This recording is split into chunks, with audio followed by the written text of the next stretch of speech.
Hello दोस्तों, मैं आपके सामने फिर से एक बार आई हूँ धर्म मार्ग लेकर के।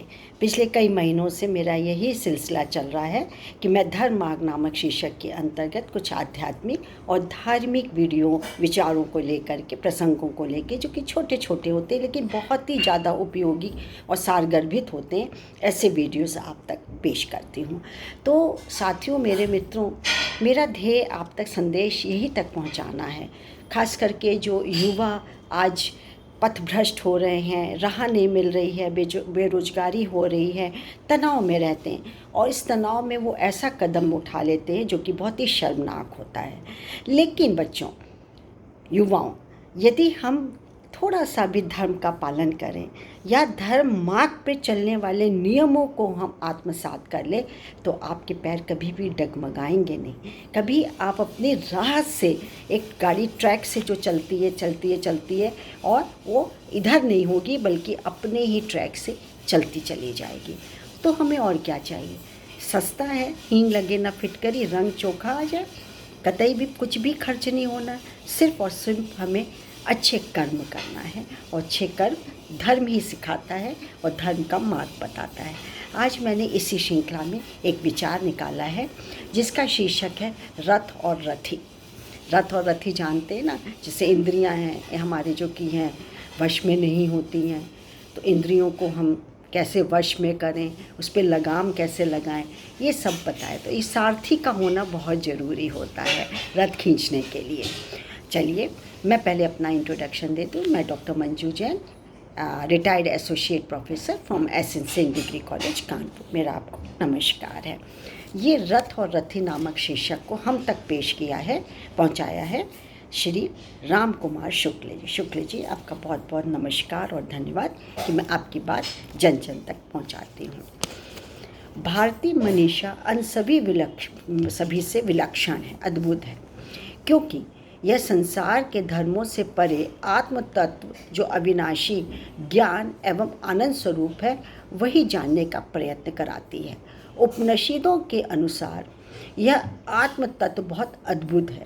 आत्मा सर्वत्र उपलब्ध होते हुए भी आश्चर्यजनक रूप से न तो दिखाई पड़ती है और न ही सुनाई पड़ता है, और न ही यह ऐसा आत्मा के रूप में जाना जा सकता है जो ये कहता है कि मैं जानता हूँ कि मैं नहीं जानता हूँ। तो संभव है वो जानता हो और आत्मा को कहने योग्य, वर्णन योग्य न समझता हो। आत्मा तो केवल प्रत्यक आत्मा अर्थात देह, मन और बुद्धि, तन, मन और बुद्धि, इंद्रियों से परे अपनी आत्मा के रूप में ही जाना जा सकता है। जहाँ ज्ञाता, ज्ञेय और ज्ञानी या संज्ञेय जिसको कहते हैं, या ज्ञान, तीनों एक ही हो जाते हैं। अर्थात यह कहना संभव नहीं होता कि मैं अपने से पृथक किसी आत्मा को जानता हूँ। आत्मा का अनुभव स्वयं में स्वयं का अनुभव है। आत्म तत्व तक पहुँचने, उसे अनुभव करने का उपाय भी है। कठोपनिषद के अनुसार उस तक पहुँचने के लिए शरीर ही रथ है, जिसका मनुष्य रथी है। बुद्धि अपने निश्चयात्मक गुण के कारण सारथी है। संकल्प हो या विकल्प करने वाला मन लगाम है।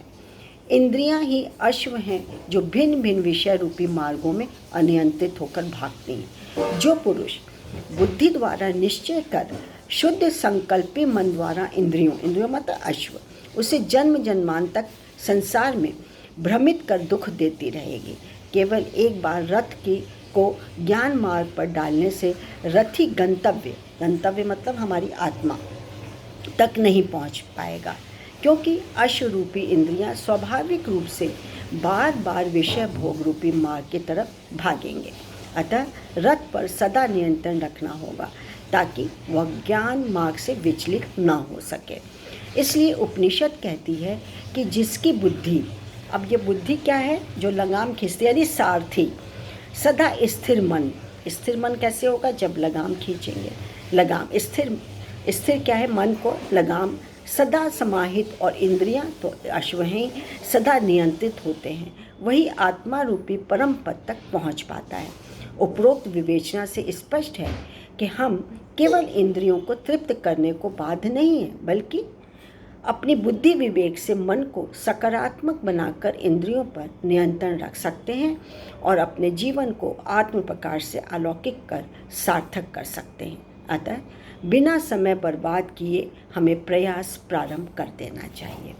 तो ये छोटे छोटे प्रसंग इतने उपयोगी होते, इतने सारगर्भित होते हैं कि हमारे अंदर के विकार को तो ख़त्म कर ही देते हैं 100%, हमारे मन को भी स्वस्थ कर देते हैं और चारों तरफ हमारे घेरा एक ऐसा ऑरा बन जाता है कि हम विपरीत दिशाओं में न जाते हैं, न विचलित होते हैं और ना ही हम डगमगाते हैं। तो ये मार्ग सबसे अच्छा मार्ग है, इसे अपनाइए।